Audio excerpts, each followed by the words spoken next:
everybody, welcome to this special in-person live taping edition of Generally Irritable with Miss Tara Ferf Jentink. Yes. Right? Yeah, that's correct. Okay, you guys. Ferf Jentink.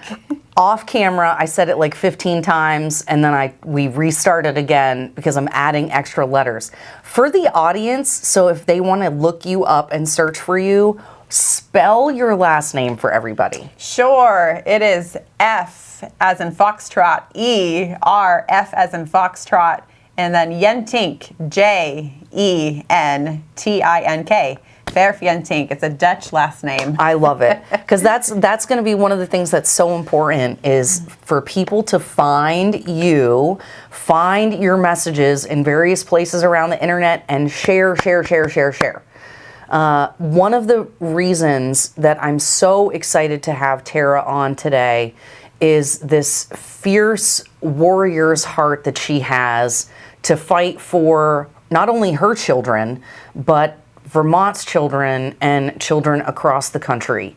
We're seeing an unprecedented, in my opinion, overreach of the state, school districts, and various municipalities around the country that believe they have more rights to your children, that believe that they can better serve, protect, and raise your children than you can. And, you know, Tara, I had probably 3 or 4 different people all at once say, you have to have Tara on the show. You have to talk to this woman. She is fighting the gender ideology things that we're seeing in our schools. She's really stepping up in a way that we aren't necessarily seeing parents step up. Correct. And so if you would, Tara, just share with me and with our viewers a little bit about what's going on in Ferrisburg, Vermont. What happened that sort of triggered you getting involved in the fight? Yeah, thank you, Erica. Yeah, it's been a very interesting journey. I think a lot of parents are very unaware as to what is going on behind closed doors.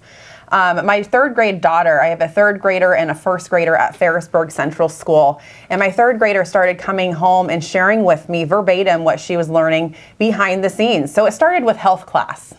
Wait. So just to be clear, this was crazy to me to hear that 1st graders and 3rd graders would be having a health class. Because we didn't get that until 10th grade, high school, when I was in school. But keep going. So they have health class in elementary school. Yes, they have health class, and I'm not against, health class or learning about the body or, different things, healthy living and all those different types of things. But when the overview of sequence and scope was brought home and given to the parents, the issue here, Erica, is that what was on the overview of sequence and scope was not exactly what was being taught in class. There were things being taught without parental knowledge or consent. Okay, so can you give us an example? Absolutely. So my daughter came home and she said, "Mom, did you know that if somebody is unsure of their gender identity, if they are a niece or a nephew, we now call them enabling." Oh. It's now a universal term that we call them enabling. And if an aunt or an uncle is unsure of their gender identity, we now call them an uncle. We combined the terms aunt and uncle. So this was under the first month of health class this year, and the topic on the overview of sequence and scope had to do with genetics and family. I don't understand okay. So what does this have to do with health, I guess, is my question. Why is introducing new words and new language a part of a health conversation with elementary school students? Yeah, to be honest, there's less of a focus on academics and more focus on a political agenda of gender affirming care. Yeah, that's what it sounds like. This isn't really a class about health. This is a class about we are trying to, I mean, I hate to use the word indoctrination because it's so loaded now, and I feel like people are using it sometimes in a way that's not real, but that really is what that sounds like. If we're not actually talking about health, if we're not saying, here's what good to eat, we're teaching them new language. How do you see that as something other than pushing an ideology? Right, that's correct. And especially when it wasn't on the overview of sequence and scope and you're learning about it from your third grader coming home. My daughter remembers things very well. And so even last year, I asked if I could sit in and observe health class. And the principal last year was a different principal. And he allowed my children during a portion of the year to sit out, which was great. Women's Safe is an external group that comes in to teach the children, kindergarten through 6th grade. And Women's Safe? Women's Safe is the name of the group. Okay. And that is something that the district has been willing to allow our children to sit out from. Okay. But what is happening is ideologies are being slipped in throughout the entire curriculum. And so this class is not actually being taught by educators, or do you know, is that group, are they actually teachers? Because I was pretty sure, family members of mine that are in teaching had to get a degree, they had to be fingerprinted, they had to go through a whole process before they were allowed to teach children. Do you know if this organization is kept to that same standard? I am unsure as to those details. Okay. They do come in and teach our children. That is creepy. I don't know if you guys can hear the F-35s going by, but that's the sound of freedom, ladies and gentlemen. We may have to take a break at some point just because it gets really loud and obnoxious. Okay, so we've got this outside group coming in teaching health class to elementary school students. So did you get to sit in on the class? So I had to ask permission from the district superintendent last year, and the answer was no, you're not allowed to come sit in on health class. Why? It has to do with certain privacy policies of the district, and they also stated that federal law, FERPA, F-E-R-P-A, FERPA law is a privacy policy that is supposed to protect the children in the classroom. From their parents? I don't understand. What is that? Yeah, so that's exactly how I felt. I said to the district superintendent, I said, hypothetically, I would have no issue with you as the district superintendent or a teacher, being invited over to my home to observe how I, speak to my husband, teach my children. Yeah. I have nothing to hide. It seems as though what is being hidden. That's why okay, hold on. So backing up a little bit again. I remember we had parent aides back in the day. And I know they do have that still in Texas. You can go as a parent, be a teacher's aide and help out in the classroom. Who are they claiming is being protected by privacy that the parents can't be in the classroom? Yeah. Are they saying it's the kids? Is it the teacher? That is correct. They're saying that it's the kids. There are certain kids, who might have different challenges or whatever. And so I asked the district superintendent, I said, what's the difference? I said, Erica, what's the difference of being an observer versus being a volunteer? Not to mention the fact that you've got parent-teacher stuff going on. You have different events at the school where you're going to see all those kids anyway. Yeah, the district superintendent said the difference between an observer and a volunteer is that the volunteer has to go through a training and a background check, and I had this later confirmed. There is no formal training for the volunteers. The only training that's available is a meeting if somebody wants to be a formal substitute teacher, and it's a payroll meeting. Okay, so it sounds like you just got told a bunch of stuff so that they could try to get you to go away. There's a lot of intimidation tactics, as well as, I had an email exchange with the district superintendent, and there were a lot of school policies that were being thrown as a way to intimidate. Keep you from asking more questions or coming in and doing more Yeah, but stuff. I did my research. I did my homework. I read through all of the school policies. I read through state statutes. I read through federal law. Wow. Okay, we got a studious person over here. You guys, this is Tara. One of the things that I talk about with people all the time. If you do not know your rights, if you do not know what the state can and cannot do, then they can really run roughshod over you. Yeah. But it can be very challenging because it's often written in such a way that normal people can't understand what it says, or you have to have legal representation. But it sounds like you saw that there was something going on. Somebody thought they could bully you out of asking questions, maybe get rid of you, and then you said, no, you're not going to intimidate me. Yes. That's what it sounds, because you guys, we may or may not get into Tara's experience and testimony, but you guys, if you get a chance, go listen to her, share her testimony, and talk about where she comes from. Because, one of the things I kind of always joke about is, with me is, oh, you messed with the wrong person. I'm not going to let you bully me.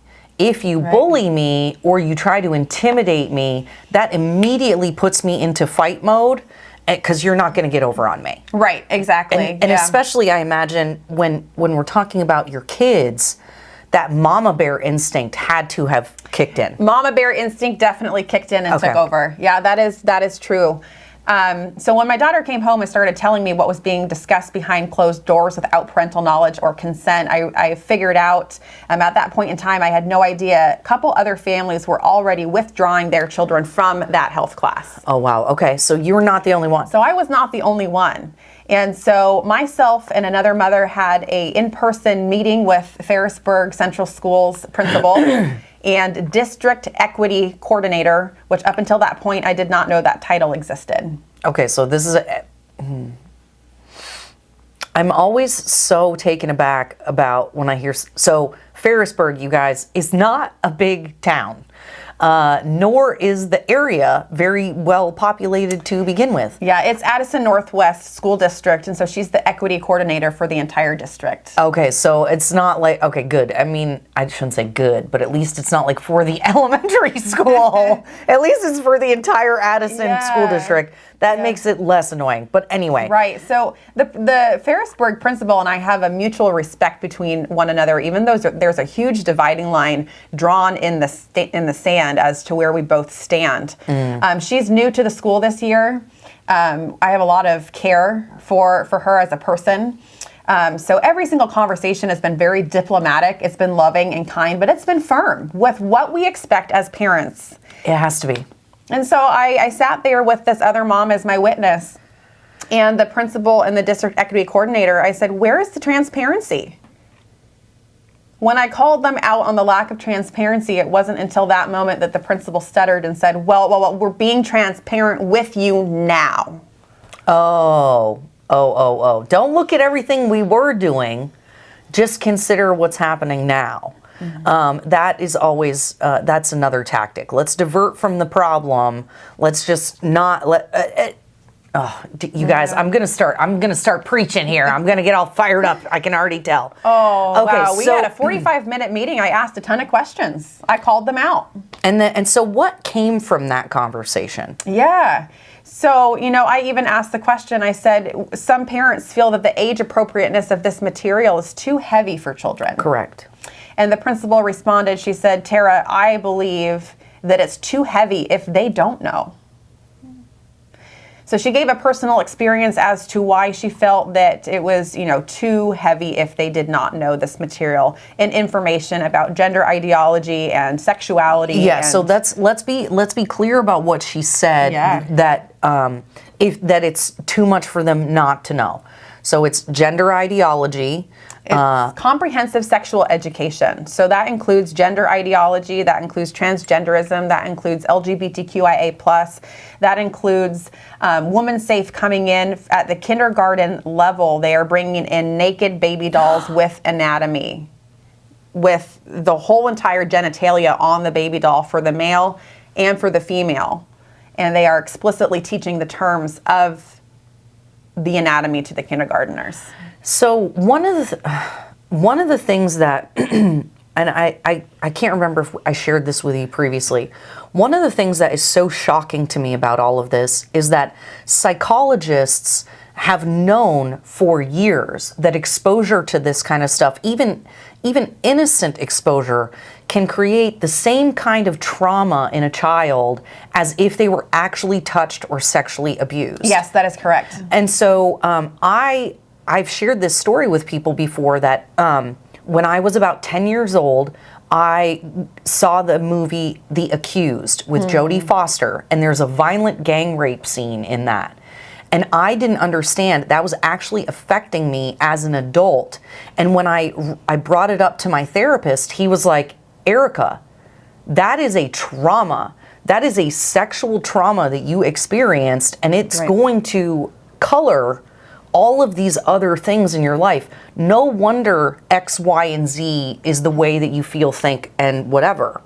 So if psychologists know this, if we know scientifically that exposure to even simple things like a Playboy magazine creates a traumatic imprint on a child, how are they getting away with adding this kind of curriculum to elementary schools? I can't. The teachers feel that they know what is best for the children.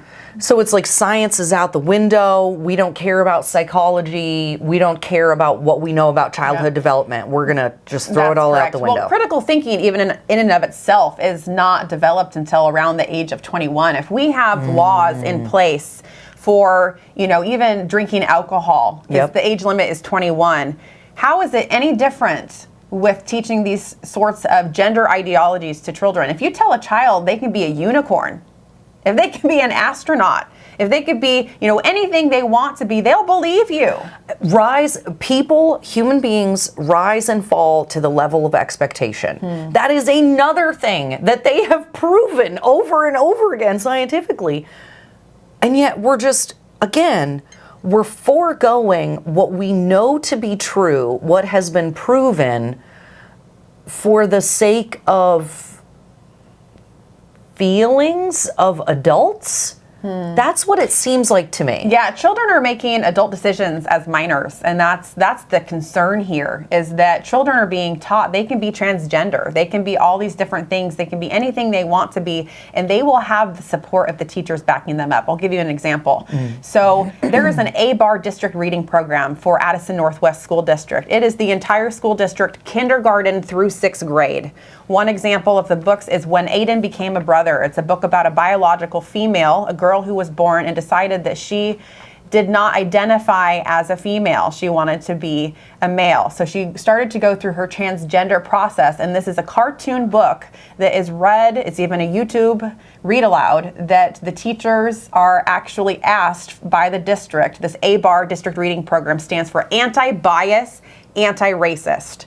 And so this whole program, every month, these teachers have to read these books to the children.